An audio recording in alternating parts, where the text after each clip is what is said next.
Proverbios capítulo 20.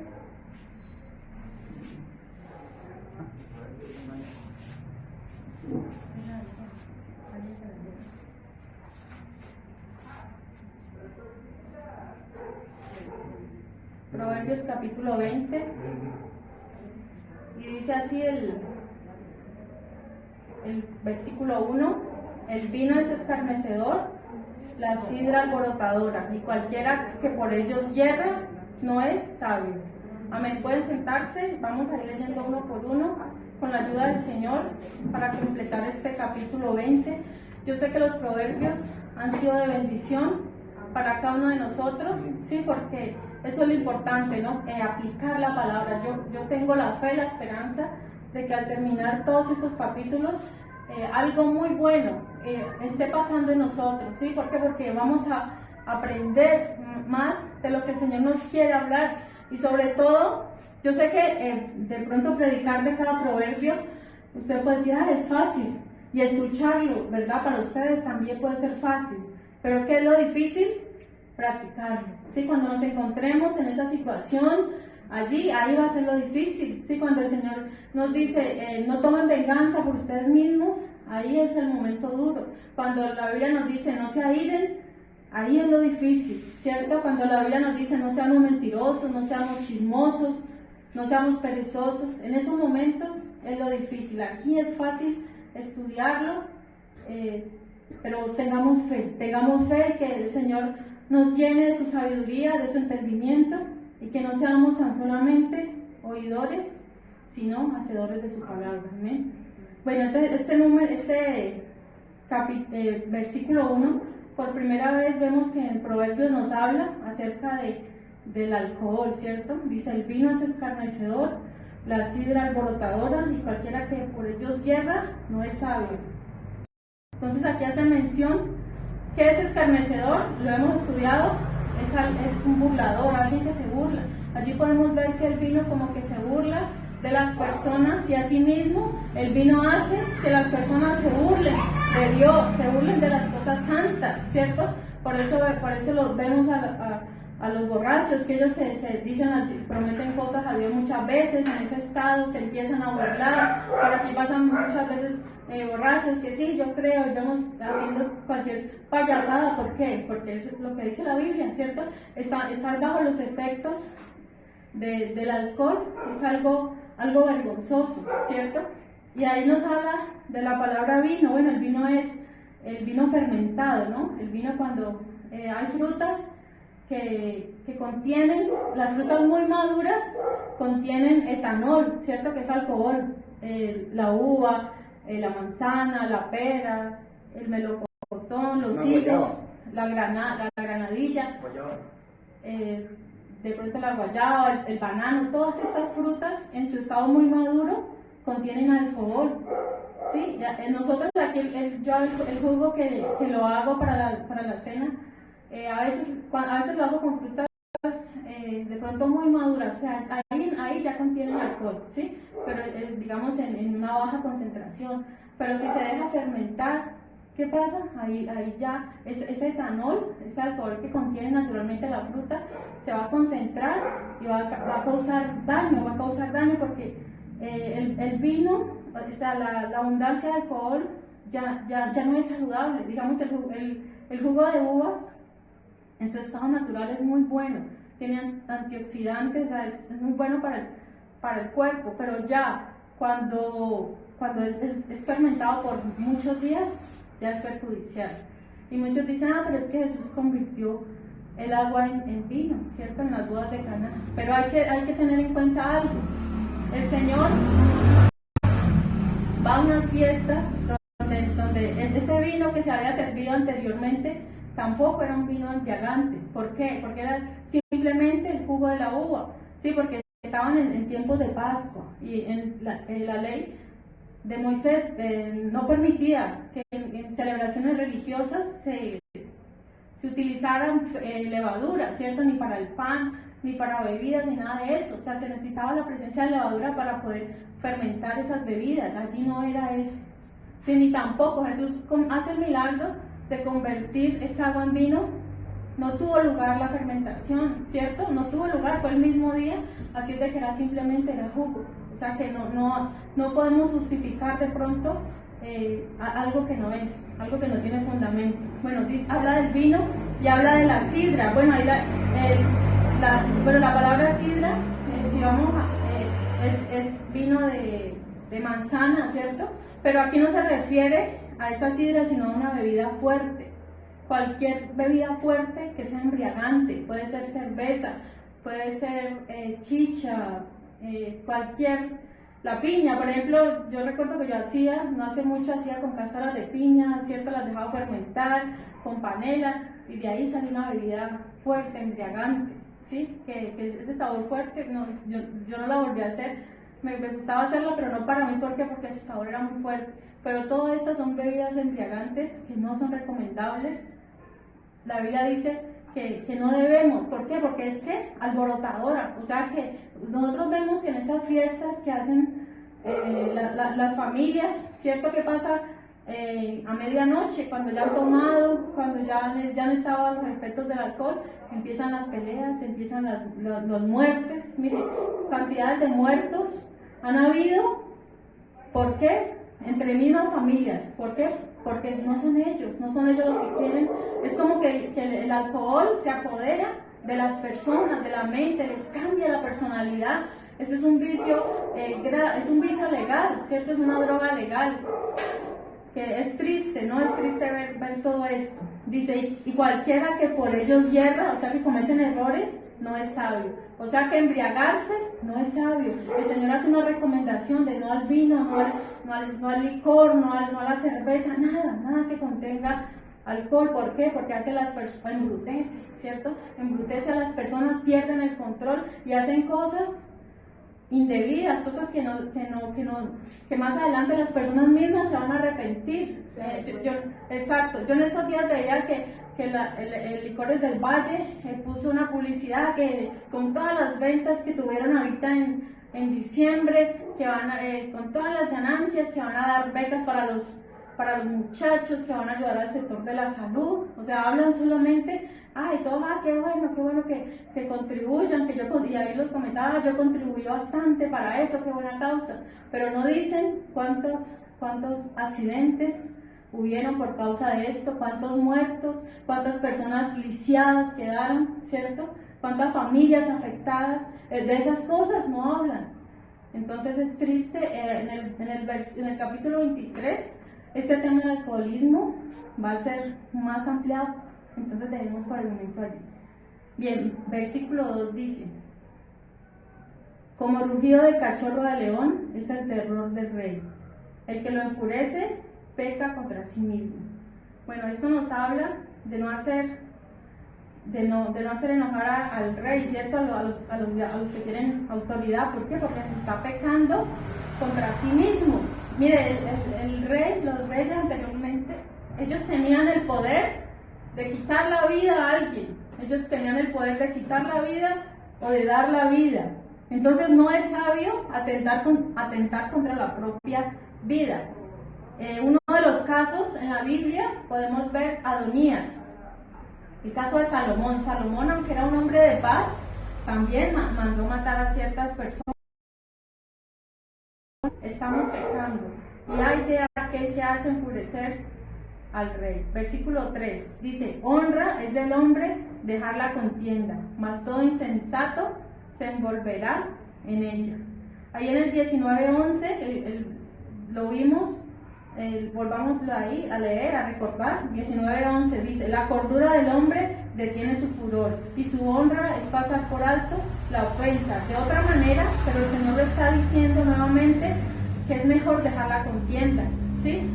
Es mejor, si vemos que algo nos va a llevar a más peleas. ¿Por qué? Porque la Biblia dice que la blanda respuesta quita la ira, pero la palabra áspera hace subir el furor, ¿cierto? Que maluco es cuando vamos de pronto a una oficina, a un lugar, y vemos que alguien empieza a enojarse y de pronto la persona que está trabajando le contesta más y se vuelve pues Eso no es sabio, ¿cierto? Se vuelve un alboroto mayor. ¿Qué es mejor? Dejar la contienda. Es mejor, ¿por qué? Porque si no, si nos envolvemos más y más y más en la contienda, ¿qué pasa? Dice, la Biblia lo llama insensatos, o sea, los necios, los insensatos, son los que se envuelven a pelear más y más. Entonces aquí es donde yo les digo que no es fácil uno de pronto estudiar estas cosas y en el momento de pronto llevarlas a la práctica, porque hay muchas personas que son muy irascibles y con cualquier cosita que les digan están dispuestos a responder, están dispuestos a pelear, no se quedan callados. Entonces ahí es donde nosotros como cristianos debemos dar ejemplo. Nosotros somos ejemplos, o sea que es honroso. Si alguien ve que va a empezar una contienda, es para nosotros honroso simplemente quedarnos callados y dejar eso. Amén. Amén. Versículo 4 dice: el perezoso no hará causa del invierno, pedirá pues en la siega y no hallará. Mire, todo tiene su tiempo, ¿cierto? Los que son del campo y de pronto saben, hay un tiempo para sembrar, hay un tiempo para plantar, para regar, para cosechar, todo tiene su tiempo. Y si no se hace en el tiempo adecuado, ¿qué pasa? No va a haber cosecha, no va a haber frutos, no va a haber lo necesario en el momento de la siega. Entonces, nuevamente el Señor hace también el llamado, ¿para qué? Para que no seamos perezosos, para que no nos dejemos llevar por el sueño, ¿sí? Hay un proverbio que dice: levántate temprano. O sea, es bueno levantarse temprano para hacer las labores, lo que es necesario, ¿cierto? Dice el perezoso, dice: es por el invierno. En el invierno es el momento adecuado, ¿sí? ¿Para qué? Para arar la tierra. ¿Por qué? Porque la tierra está más suave, ¿cierto? Está más manejable y en ese momento es el tiempo, pues, para arar la tierra. Pero el perezoso te dice: no, está en invierno, está haciendo mucho frío, no lo voy a hacer. ¿Y qué va a pasar más adelante cuando ya llegue el tiempo de recoger los frutos?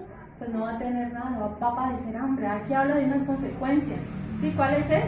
Dice: pedirá pues en la siega y no hallará. Le va a tocar mendigar, ¿cierto? A los que sí trabajaron, a los que fueron diligentes, y no va a tener nada, o sea que va a padecer hambre. Es como las goteras en la casa, ¿cierto?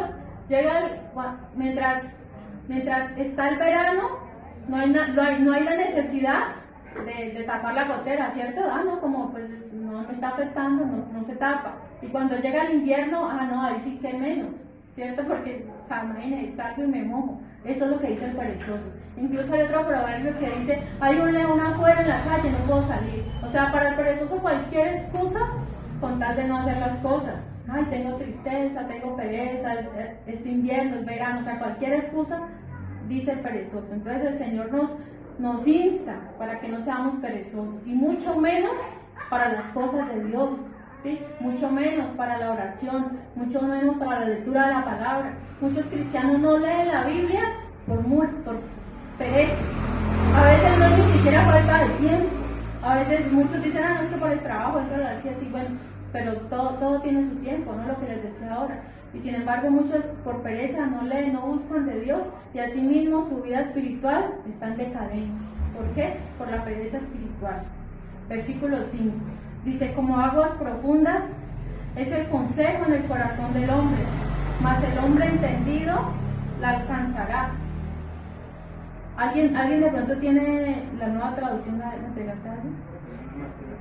Sí, a mí, por favor, me puede leer allí el versículo 5 de esa traducción, la hermana Marcela. Dice: aunque el buen consejo esté en lo profundo del corazón, la persona con entendimiento lo extraerá. Esa es la otra versión, ¿no? La Nueva Traducción Viviente.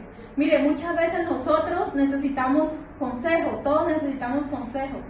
¿Qué pasa? A veces tratamos de buscar ayuda, a veces solamente necesitamos hablar con alguien, desahogarnos con alguien, y a veces nosotros mismos encontramos respuesta en nuestro mismo ser, ¿sí?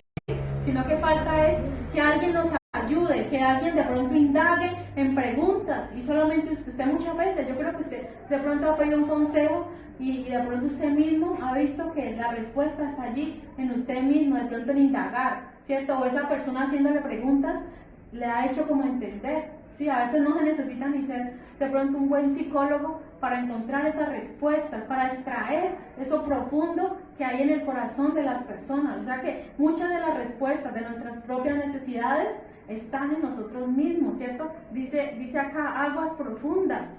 Es el consejo en el corazón del hombre. Y nosotros debemos estar dispuestos a dar y a recibir consejos, ¿sí? Entonces, ¿qué se necesita para extraer ese consejo?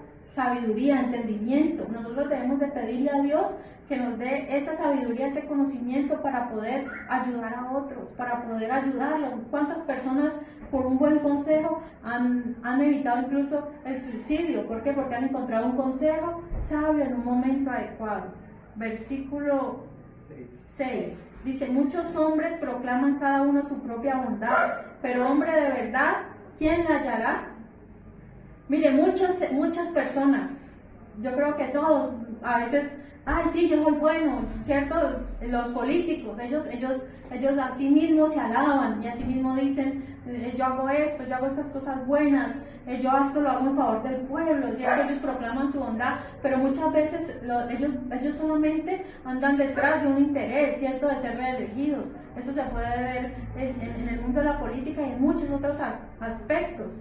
Pero dice la Biblia, aquí el Señor hace una pregunta, pero hombre de verdad, ¿quién lo hallará? ¿Quién hallará verdaderamente a esa persona sincera, a esa persona que no busca un interés particular, sino que es hombre de verdad? ¿Y qué se necesita para ser un hombre de verdad? Haber sido lavado con la sangre de Cristo. Ese es un hombre de verdad. Lo demás son solamente apariencias, es solamente fachada. Dice la Biblia que nuestra justicia ante Dios son como trapos de inmundicia. Si nosotros somos de verdad solamente a través de Jesucristo, Él es el que nos hace personas de verdad, no por nuestra propia justicia, no por lo que digamos, yo soy bueno, yo sí hago el bien, no, eso no es así. Solamente en Jesús el hombre puede decir que es un hombre de verdad, se ha lavado sus pecados en la sangre de Cristo. Versículo 7 dice, camina en su integridad el justo, sus hijos son dichosos después de él. Qué maravilloso es esto para los que tenemos hijos, ¿cierto? Para los que un día tal vez vamos a morir y nuestros hijos van a quedar allí. Dice la Biblia, si nosotros caminamos sin integridad, es la mejor herencia que nosotros podemos dejar a nuestros hijos, es el mejor legado. La palabra de Dios, andar en integridad, que nuestros hijos puedan decir, mi padre tal vez no me dejó mucho dinero, no me dejó riquezas, pero me dejó el Evangelio de Jesucristo y es la mejor riqueza que podemos dejar. Sí, mire cuántas veces, cuántas familias, cuántos hombres pueden dejar mucho dinero a sus hijos, pero ¿qué pasa? Son alcohólicos, esa misma herencia ya se la dejaron a ellos. ¿Qué hay de bueno en eso? Los narcotraficantes, ellos dejan mucho dinero a sus hijos, pero ¿qué pasa con esos hijos? Están condenados hasta, si no se arrepienten, por supuesto, a vivir en el narcotráfico, a vivir en las drogas, en el alcoholismo, los vicios. Estos jóvenes tristemente se desvían fácilmente. ¿Por qué? Porque esa fue la herencia. Lo material se acaba, pero lo espiritual permanece para siempre. Entonces lo más importante para nosotros es dejar a nuestros hijos el Evangelio de Jesucristo. Que ellos puedan entender, comprender que hay un solo camino y que nosotros, por ejemplo, yo le agradezco pues a mi mamá que ella me instruyó en los caminos del Señor. Yo desde el principio, ella me llevaba pues a la iglesia, a nosotros nos llevaba. Y yo siempre fui siempre acepté, lo acepté para mí. Yo dije, este es el camino que yo quiero seguir y yo le agradezco a ella porque ella me dejó, ¿sí? A todos nosotros, a todos nuestros hermanos nos dejó el Evangelio. Asimismo, a nuestros hijos, ese camino, yo he sembrado ese temor de Dios en mi hijo. Sí, que yo espero, él nunca se aparte del camino del Señor. Yo sé que los jóvenes tienen dificultades, yo sé que los jóvenes son atraídos por las amistades, por el mundo, yo sé eso, pero la Biblia dice que si lo instruimos en el camino del Señor, cuando ellos sean viejos, ellos no se van a apartar de él, porque esa palabra está sembrada, y es como una promesa que Dios nos ha dejado, que nuestros hijos van a morir en Cristo. Así mire, si ustedes tienen hijos apartados del Señor, hay que tener fe, que así sea en el último momento. Dios va a tener misericordia de ellos, porque Dios lo dijo. Cree en el Señor Jesucristo y serás salvo tú y tu casa. Entonces, eso es lo importante. Pero nosotros andemos en integridad. No nos alejemos nosotros del camino del Señor. Que ellos ponen la mirada en nosotros. ¿Y qué es lo que nosotros le vamos a dejar a ellos? ¿Qué herencia le vamos a dejar? No, mi papá fue un apartado. Muchos en el evangelismo nos damos cuenta, sí, mi mamá fue hace muchos años, fue de la iglesia pentecostal, ella estuvo por allá hace tiempo, pero ya no, ya se le olvidó el camino. Entonces, qué triste eso. Hay que andar en integridad hasta el último día de nuestra vida. Versículo 8 dice: el rey que se sienta en el trono de juicio, con su mirar disipa todo mal. Bien, los reyes eran los jueces, ellos eran los encargados de impartir justicia. Y miren, nosotros sabemos que hay un Dios que es Rey de reyes y Señor de señores. Y dice la Biblia que Él juzgará a los vivos y a los muertos. Mire, esto se aplica.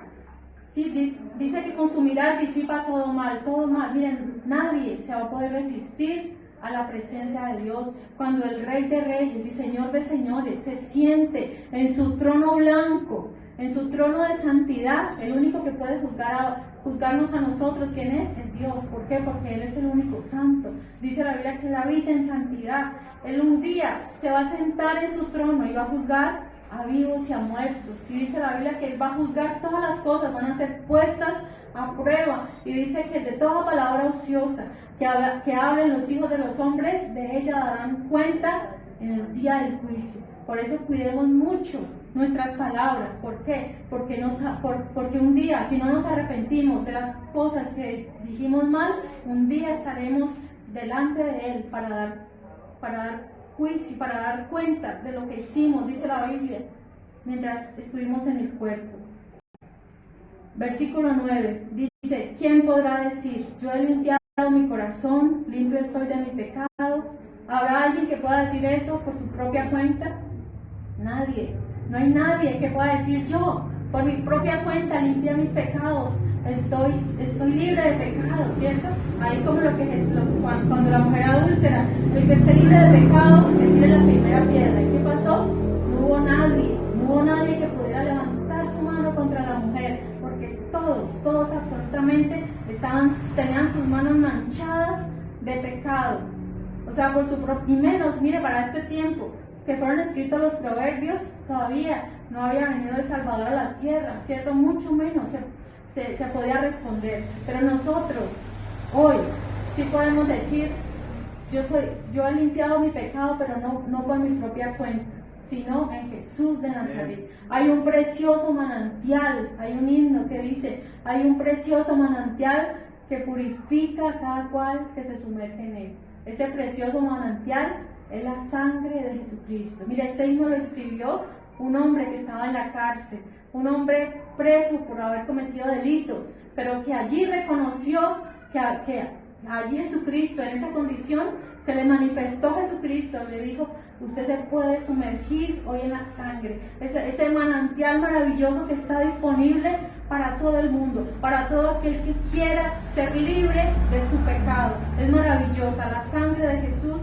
es lo más maravilloso que nosotros, es el regalo maravilloso que nosotros podemos recibir para limpiar nuestros pecados. O sea que nosotros sí estamos limpios, pero por la sangre de Jesús. Amén. Aplaudamos a aquel que nos limpió y que nos lavó con su sangre preciosa. Jesucristo nuestro Redentor. Ahí sea la gloria y la honra por los siglos de los siglos. Versículo 10 dice: pesa falsa y medida falsa, ambas cosas son abominación a Jehová. Y vamos de una vez al 23, que dice: abominación son a Jehová las pesas falsas y la balanza falsa no es buena. O sea, es prácticamente el mismo versículo, ¿cierto? En un mismo capítulo. Bien, aquí vemos que el Señor no le gusta ningún tipo de engaño en el comercio. O sea que esto es común en el querer engañar a otros, ¿cierto? ganarle a otros, querer de pronto entregar menos. Eso se ve en los negocios de diferentes maneras. Aquellos comerciantes tramposos que no hayan la manera de cómo darle la cabeza a los clientes, pero también hay clientes que quieren darle la cabeza, ¿cierto? Quieren meter billetes falsos, quieren de diferentes maneras, quieren quedar debiendo, quieren pedir rebajas, ¿sí? Cuando no es lo justo. El Señor, mire, todo eso, dice ambas cosas son abominación a Jehová, tanto las medidas como los pesos falsos al Señor no le agradan. Y en el versículo 23 dice lo mismo, ¿cierto? La balanza falsa no es buena, o sea que debemos de ser rectos, justos. Como cristianos, eso no debe verse en nosotros. ¿Por qué? Porque al Señor no le agrada y no habrá bendición. Si alguno de nosotros tiene un negocio, algún día va a comprar o va a hacer algo y está de alguna manera robando en algo, no hay bendición ahí. ¿Por qué? Porque hay abominación, porque eso el Señor lo abomina. El Señor rechaza cualquier tipo de engaño. La Biblia dice: sed santos porque vuestro Padre es santo. Y esto, usted puede decir, pero es algo mínimo. No, en algo mínimo. Porque recordemos que para Dios no hay pecado grande y pecado pequeño. Todos los pecados son iguales delante de Él. Versículo 11. Dice: aún el muchacho es conocido por sus hechos, si su conducta fuere limpia y recta. También podemos traspasar eso al cristiano, ¿cierto? Que el cristiano debe ser conocido por sus buenas obras, por sus frutos los conoceréis, dice otro versículo. Miren, dice la Biblia en Timoteo: ninguno tenga en poco tu juventud, sino es ejemplo de los creyentes. O sea que si el joven, si anda en los caminos del Señor, desde a un muchacho, va a ser conocido, va a ser ejemplo. Si no, esto no va a quedar oculto en la sociedad, no. Puede ser joven, pero si anda en los caminos del Señor y si muestra buena conducta, dice, será conocido por sus hechos. Qué bueno que nuestros hijos, los jóvenes, sean conocidos por la buena conducta, por el buen ejemplo. Vea, este es el hijo de la hermana, este es el hijo del hermano que va a la iglesia. Este muchacho es ejemplo, este muchacho no miente, él hace las tareas. Qué bueno cuando nos ponen por ejemplo, ¿cierto? Y nosotros podemos decir, sí, es que él fue instruido en el camino del Señor. Qué bueno, ¿verdad? Aunque sabemos que dice la Biblia que la necedad viene ligada al muchacho, o sea, desde que nacemos venimos con necedad, pero ¿cómo se aparta la necedad? Con el castigo, ¿sí? Con el juguete. Hoy en día, no hay que pegarle a los muchachos, pero cada día más groseros, más rebeldes, contestan a la mamá y no obedecen, ¿no? A los muchachos hay que corregirlos, con amor, por supuesto, no pasarse, pero sí hay que corregirlos.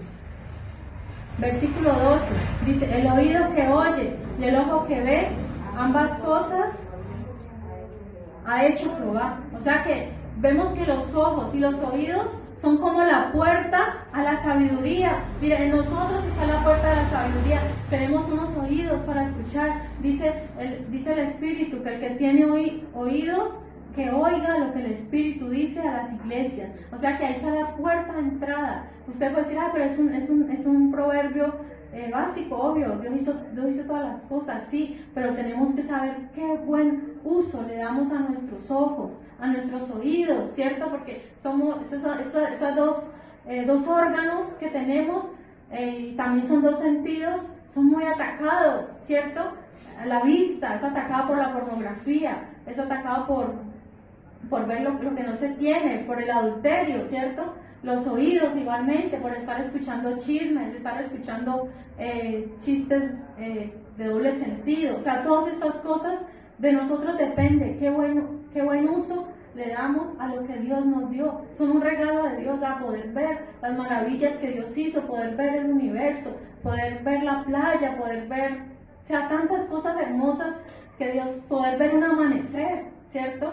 Eso es algo maravilloso, son regalos de Dios, pero debemos de hacerlo, o sea, de cuidar, ¿sí? Cuidaré mis ojos, ¿sí? Cuidaré mi corazón, mis oídos, debemos de cuidar todo para la gloria de Dios. Versículo 13, dice, no ames el sueño para que no te empobrezcas, abre tus ojos y te saciarás de pan. Nuevamente, un llamado ¿a qué? A trabajar, ¿cierto? A no dormir de más. O sea, yo sé que dormir es bueno que a algunos nos gusta dormir a veces hasta más de las 8 horas. Pero bueno, todo tiene su tiempo, hay tiempo de descansar, pero hay tiempo de estar activos, hay tiempo de trabajar, o sea, cuando miren, por ejemplo, las hormigas, ellas en invierno, ellas están descansadas, ellas trabajan en verano, ¿cierto? En verano se las ve cargando hojas, bueno, ellas no se comen esas hojas, ¿no? Esas hojas son alimento para un hongo, que ellas sí se alimentan del hongo, pero ellas llevan todas esas hojitas para que el hongo crezca y se reproduzca, y ahí con ese hongo van a comer durante todo el invierno. O sea que cuando hay invierno usted no las va a ver a ellas, sino que ya, ¿por qué? Porque ya trabajaron cuando era tiempo. Igual nosotros al contrario, debemos de trabajar en verano y ya en invierno que ya hay mucho frío y de pronto si no es el caso y podemos estar en la casa descansando, pues lo podemos hacer, ¿cierto? Pero cuando es tiempo de trabajar, hay que trabajar, amén. Bien, estamos en el 14. El que compra dice, malo es, mas cuando se aparta, se alaba. Ese es el clásico regateo, o sea que eso de regatear es bastante antiguo, ¿cierto? Lo que llamamos ser barequero, yo no sé cómo se llama nosotros, hoy en día se ve esto, ¿cierto? En los supermercados no se puede barequear, en los supermercados no se puede regatear, pero en las tiendas sí, en la galería también, si se puede, ¿cierto? En el centro, ahí vemos los regateadores. Pero es que esto está malo, pero es que, ¿cierto? Eso es lo que está diciendo. Cuando usted está ahí con el comprador, usted le dice, vea, su producto es malo, eso no me va a durar, o sea, usted le dice cualquier cantidad de cosas con tal de obtener una rebaja. Pero cuando ya sale, dice, usted mismo se alaba, pero es que soy muy tramador, vea, ya, es esto que vale tanto y lo logré sacar con esto, ¿cierto? Se alaba a sí mismo, se jacta de la compra que hizo. Igualmente nosotros no debemos de ser así, debemos de comprar por el precio justo, ¿sí? Porque hay personas que por ganar, dice, bueno, pues como por ganar poquito, lo rebajan algo como por no quedarse con eso, pero nosotros debemos de ser justos y pagar el precio justo de algo. Bien, versículo 15. Hay oro y multitud de piedras preciosas, mas los labios prudentes son joya preciosa. Mire qué comparación. Ya antes habíamos estudiado que dice que mejor que el oro, mejor que la plata es la sabiduría, o sea que tiene más valor para Dios. ¿Por qué? Porque el oro y la plata son cosas pasajeras, son cosas de aquí de la tierra, que eso va a quedar aquí, ¿cierto? Pero la sabiduría de una persona va a permanecer para siempre. Haber vivido sabiamente y prudentemente es mejor. Mire, una mujer que puede ser muy bonita, puede ser muy hermosa, pero si no es prudente, de nada sirve, ¿cierto? ¿Por qué? Porque hablar con prudencia es una virtud. Tener labios prudentes, que uno sepa callar cuando hay que callar.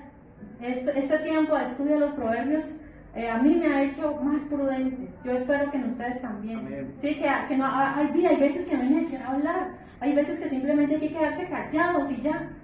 Y uno no se arrepiente muchas veces de lo que no dijo. En cambio, sí se arrepiente de cosas que habló imprudentemente. Ahí está, ahí metí la pata, ahí la embarré. Y uno después se está lamentando. ¿Por qué? Por hablar cosas que no era necesidad. O sea, aprendamos un poquito a refrenar la lengua. Cuando no hay necesidad de hablar, no hay que hablar.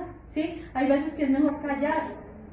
Mi mamá dice, es mejor callar que locamente hablar. ¿Por qué? Porque después nos vamos a arrepentir. Entonces, aquí la Biblia compara la sabiduría con que tiene mayor valor que el oro y que las piedras preciosas. Es una buena comparación que hace la Biblia.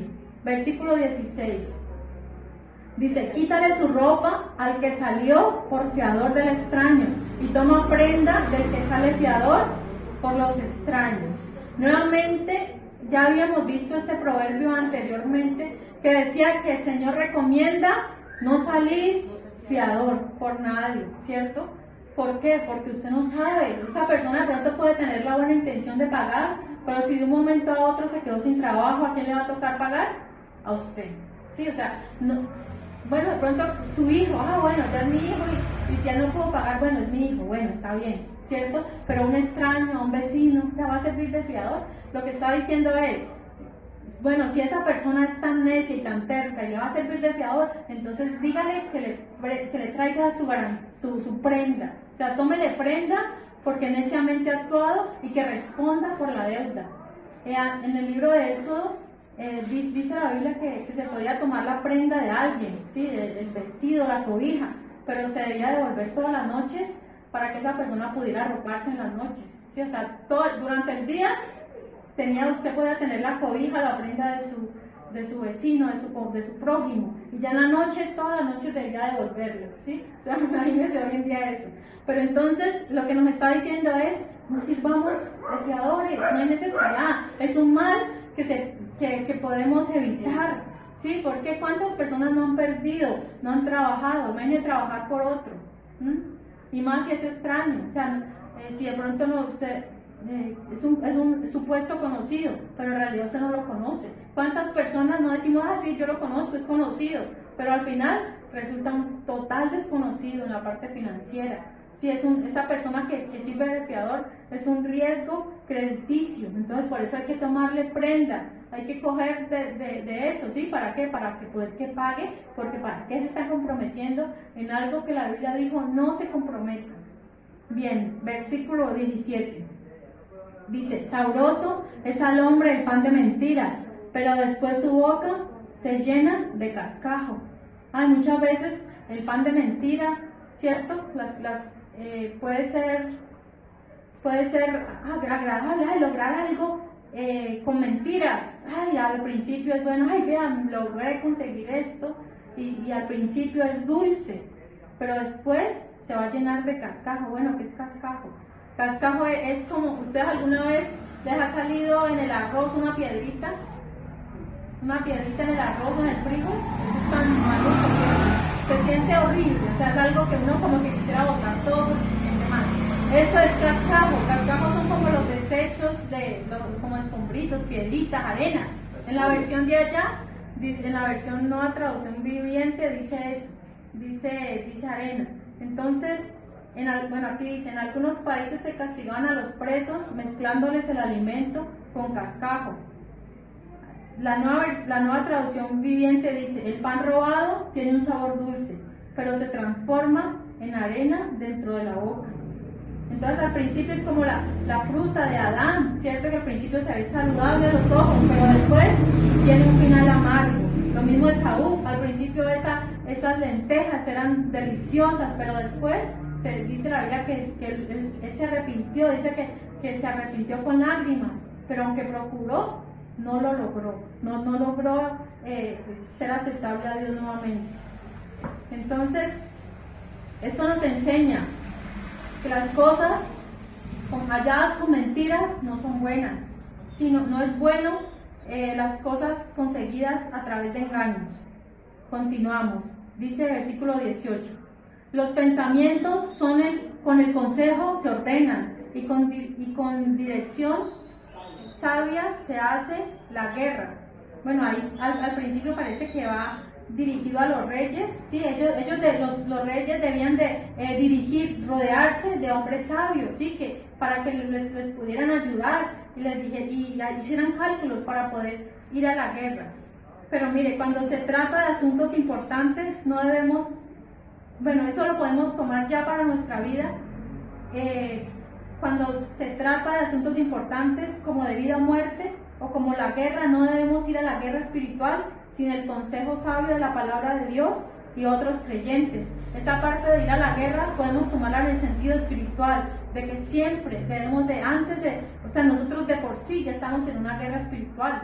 Ningún cristiano puede decir: no, yo me quedo al ladito de la guerra. Hay muchos cristianos que piensan eso, que no, yo no voy a provocar, yo dejo al diablo quietico para que él me deje quietico. Sí, muchos le temen a esa guerra, pero resulta que no, resulta que ya el cristiano verdadero está en guerra, o sea, estamos en guerra permanente contra, dice la Biblia, nuestra lucha no es contra sangre ni carne, ¿cierto? Es una lucha espiritual, y debemos, para poder enfrentarla, para poder salir victoriosos, debemos rodearnos de la palabra de consejeros, pero sobre todo el consejo de la palabra de Dios. De esta manera saldremos en victoria, ¿no? La Biblia habla de las armas espirituales. La oración exactamente no estaba dentro de la armadura, ¿cierto? Pero sí dice: orando en todo tiempo, con toda oración y súplica en el Espíritu. O sea que la oración es fundamental. El que descuida la oración, o sea, no es posible que el cristiano permanezca a flote si no tiene una vida de oración. Bien, estamos en el versículo 19. El que anda en chismes descubre el secreto. No te entremetas pues con el suelto de lengua. Aquí el Señor hace un llamado. ¿Para quién? Ojo, ¿no? Si nosotros somos chismosos, ojo que el Señor, o sea, de plano debemos de arrepentirnos y cambiar eso. Pero nos dice ni siquiera usted ande con un chismoso. ¿Por qué? Porque él va a soltar la lengua. En cualquier momento usted le cuenta cualquier cosa y eso se va a volver un chisme, ¿cierto? Si de pronto usted a veces le cuenta algo a alguien y usted dice, bueno, yo no debí contarlo, ¿cierto? A veces uno dice, bueno, ¿para qué le cuento esto? Después uno está preocupado de que esa persona de pronto lo pueda meter en problemas, en chisme y se haga pues un pleito mayor. Pero si usted de pronto le cuenta eso a una persona prudente, dice, bueno, por lo menos esa persona es prudente, por lo menos estoy tranquila, ¿sí? De que esa persona no va a contarle a otros, sino se va a armar pues un bochincherío bien feo, no, ¿cierto? Pero lo que sí la Biblia nos dice es aléjese. Si hay una persona chismosa, mejor dicho, evítela, téngala lejitos, porque ella te va a meter en chismes, te va a enredar, y que yo dije, que yo sí dije, y cuando esa persona ve a esos chismosos no sostienen nada, porque así pasa. Los chismosos no, usted los va a confrontar y no sirven para confrontar. ¿Por qué? Porque ellos más bien se evaden, se hacen los locos y no responden por los chismes y los problemas que causaron. Versículo 20, dice, al que maldice a su padre o a su madre, se le apagará su lámpara en oscuridad tenebrosa. Uy, qué tremendo es este versículo, ¿no? Hay un mandamiento, ¿cierto? El quinto mandamiento, el primero con promesa, honra a tu padre y a tu madre, ¿cierto? Para que tus días se alarguen. O sea, la promesa, ¿cuál es? Que los días se van a alargar. Pero ¿qué pasa? El que maldice a su padre está directamente está retando a Dios, está desafiando a Dios de sus mandamientos. ¿Por qué? Porque los padres el Señor los dejó como autoridad sobre nosotros. Y si alguien nos maldice, dice, se apagará su lámpara. ¿Y qué es la lámpara para el ser humano? Es la vida, sí, es la vida misma. Y eso lo vamos a ver ahí más adelantico, que habla en el versículo 27, habla de la lámpara. O sea que la lámpara es la vida, el alma de la persona. Y si esa persona maldice a su padre o a su madre, en el momento más tenebroso va a morir. Va a perder la vida así rápido, porque hay tantos jóvenes muertos. Usted va al cementerio y ve las lápidas de gente joven, del 2000, del 90 y pico, gente joven, muertos. Y uno dice, bueno, ¿por qué? Pues no todos, ¿no? Pero muchos es porque desobedecen, desafían las leyes de Dios. Y eso es una consecuencia terrible para estos jóvenes y estos hijos que maldicen a sus padres. Bien, en la antigüedad eso se castigaba con la pena de muerte. La Biblia dice que el que maldijere a su padre, que muera irremisiblemente. O sea, existía la pena de muerte como castigo para los que desobedecían, para los que deshonraban a sus padres. Versículo 21. Dice, los bienes que se adquieren deprisa al principio no serán al final bendecidos. Hay personas que se afanan por hacerse ricos, ¿cierto? Buscan la manera rápida. Ay, bueno, ¿cómo hago pues para conseguir plata rápido? Ah, no, pues métete a este negocio, o meta a esa pirámide, o haga esto, compre bitcoins, haga esta inversión, haga esto, haga lo otro, que usted así se va a enriquecer ligero. Y pueda que sí, pueda que se enriquezca ligero, pero ¿qué pasa? Lo que por agua viene, por agua se va. Y si usted lo adquirió sin el proceso natural, sin la bendición de Dios, entonces al final no habrá bendición. Así mismo todo se va a ir en deudas. O sea, ahí no está la bendición de Dios. Dice la Biblia que la bendición de Jehová es la que enriquece y no añade tristeza con ello. O sea, Dios nos bendice y Dios quiere nuestra bendición. La Biblia nos enseña que el Señor quiere vernos prosperados en todas las cosas, pero hay que llevar el proceso. ¿Sí? Para uno poderse graduar, tiene que pasar por todo el colegio, 5 años de primaria, 6 de secundaria, y los que estudiaron universidad 3 o 5 años, hay un proceso, sí, así mismo, para conseguir las cosas, para conseguir su casa, hay un proceso, pero obviamente asegúrese de estar en el proceso, de no gastarse todo, porque si usted no es prudente y no ahorra y no es administrador de sus bienes, pues también se va a ir, y va a llegar a bien y nunca va a conseguir nada. No, hay que estar en el proceso, o sea, hay que hacer un proceso para adquirir los bienes materiales, pero no a la ligera, ¿sí? No con rapidez. La Biblia también dice en otro proverbio, no te afanes por hacerte rico. ¿Sí? La riqueza es una bendición, es una consecuencia de nuestra obediencia a Dios.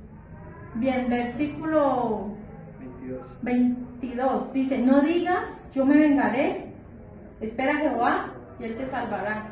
Lo que les decía al principio, ¿sí? Si alguien le hace a uno algo, lo primero que uno piensa es, me tengo que vengar. Y uno empieza a meditar, bueno, yo me voy a vengar, yo voy a hacer esto, yo voy a, de alguna manera, ¿cierto?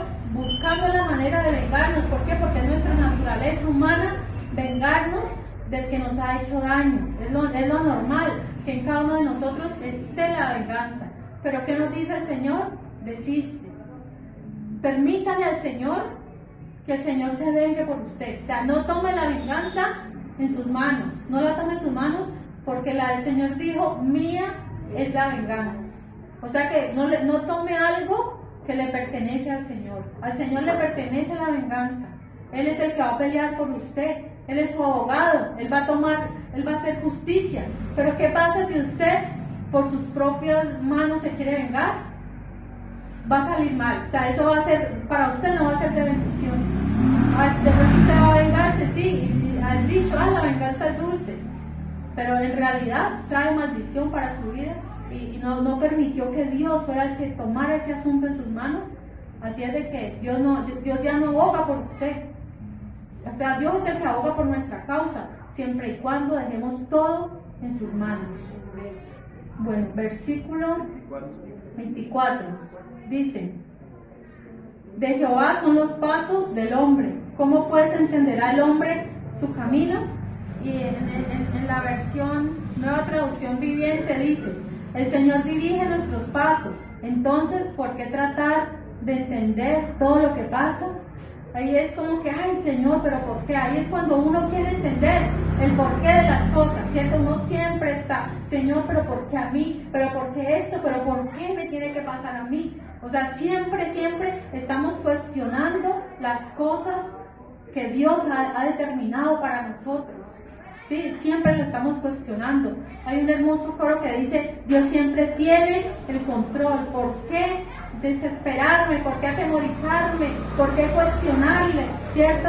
Si Dios tiene el control, si nosotros oramos, encomendamos a Dios nuestra vida, nuestros pasos, Él va a tomar el control. Lo que el Señor desea es tomar las riendas de nuestra vida y así descansemos. No importa que se murió el familiar, que el familiar resultó con cáncer, que esto, que mire, lo que sea que pase, que perdió el trabajo, que se quedó sin casa, que pasó esto, que pasó lo otro. Adversidades, miles, ¿cierto? A veces llegan todas juntas. Pero si estamos en las manos de Dios y si hemos actuado correctamente en obediencia a la palabra de Dios, decir, Señor, mi vida está en tus manos y todo lo que pasa es porque tú lo permites. Está bajo la soberanía de Dios, ¿sí? La providencia de Dios. El universo está bajo la dirección de Dios, bajo la providencia de Dios, la soberanía de Dios, todo. Sí, aunque nosotros sabemos una cosa, la tierra, los reinos de este mundo no los dirige Dios, ¿sí? Esos están en manos del príncipe de este mundo, ¿sí? Sin embargo, Dios tiene el control de todo. Bien, versículo 25 dice, lazo es al hombre hacer apresuradamente voto de consagración y después de hacerlo reflexionar. ¿Cuántas veces nosotros decimos, Señor, yo te prometo que yo todos los días todos los domingos voy a estar en la iglesia 1 hora antes orando? Suena bonito, ¿cierto? Pero ¿realmente lo podemos cumplir?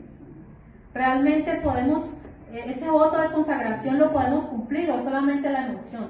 El Señor no nos ha mandado a que hagamos esos votos para que después le estemos incumpliendo, porque el Señor dice, cuando a Dios hagas promesas, no tardes en cumplirlas. ¿Por qué? Porque Él no se agrada de los insensatos. O sea que si hacemos promesas a Dios, votos que no podemos cumplir, somos insensatos, somos necios, no hay necesidad. El Señor nos dice, espere, no hable a la ligera y luego reflexione. No, primero hay que reflexionar, primero hay que pensar, ¿lo puedo hacer? ¿Puedo cumplir con este propósito, con este voto?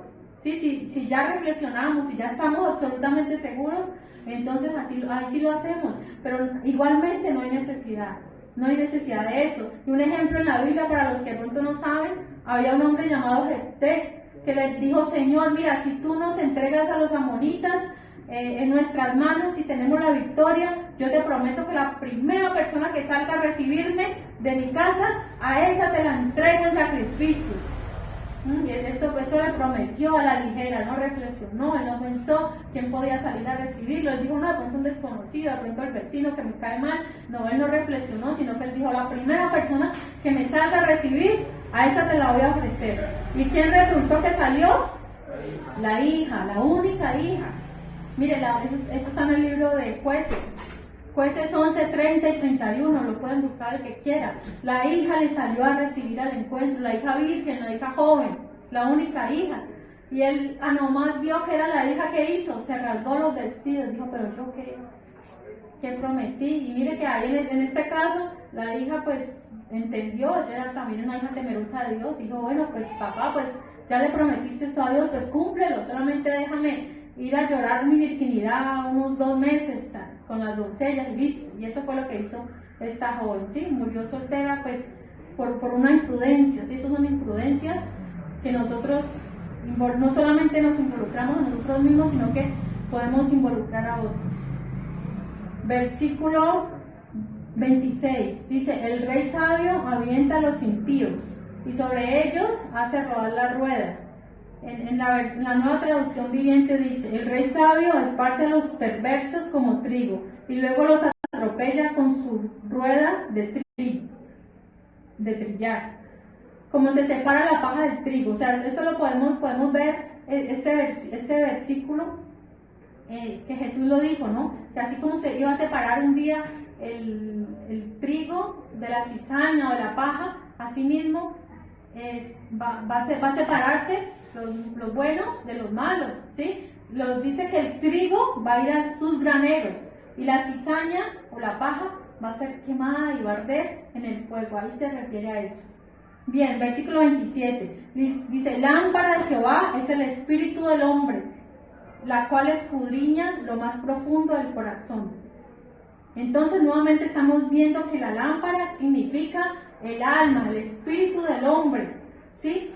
O sea, todos los seres humanos nacemos con una conciencia, nacemos con un espíritu. El espíritu es lo que nos hace acercarnos a Dios. Nosotros podemos tener comunión con Dios gracias al espíritu, no es gracias al cuerpo, no. El cuerpo no quiere nada con Dios, la carne no quiere nada con Dios, la carne no quiere ayunar, la carne no quiere orar, la carne no quiere venir a la iglesia, la carne nada. Lo que nos motiva a nosotros a buscar de Dios es el Espíritu, y si en nosotros mora el Espíritu Santo, aún con mayor razón. Entonces allí dice, lámpara de Jehová es el Espíritu del hombre. Dios a todo el ser humano nos ha dotado de un alma, de una conciencia.